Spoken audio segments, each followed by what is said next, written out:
Addunyaan baay'ee tokko gabaabdudha. Ilmi namaa immoo addunyaa kanaaf keessummaadha. Yeroodhaaf irra jiraata, yeroon booda ni boqata gara mana jireenya isaa kan umrii guutuutti jechuudha. Jiruu jiraattu gabaabduu tana keessatti namoota irratti daba hojjechuun, namoota xiqqeessuun hin barbaachisu. Sababni isaas maaf akka ta'e beektu? Ilmi namaa addunyaa kanaaf keessummaadha waan ta'eef.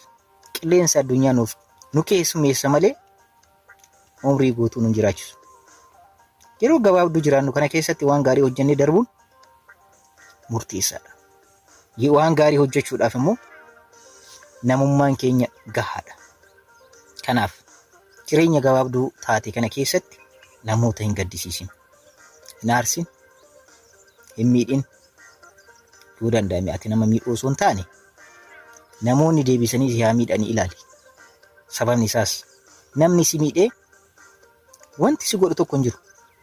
Miidhaan guddaan garuu Rabbi biraa yoo dhufe qofa.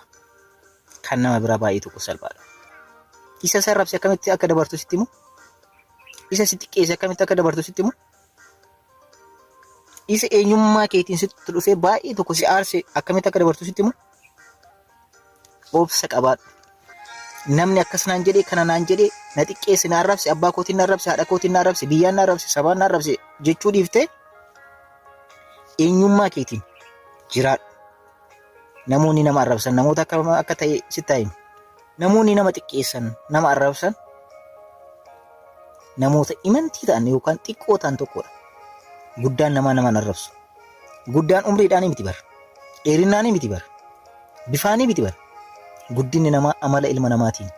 Kanaaf amala gaarii qabaadhu. Jiruu addunyaa keessummaa taateef kana keessatti waan badaa hojjettee hin darbin. Gaariidhaan maqaa kan kee waamsisi. Gaarii hojjechuudhaaf immoo guyyaan har'aa kun siif gahaadha. Itti fayyadamnaan. Nama waan gaarii hojjetee addunyaa kanarraa darbu nu haa godhu. Waan gaarii Rabbiin nu agarsiisu. Horaa bulaa.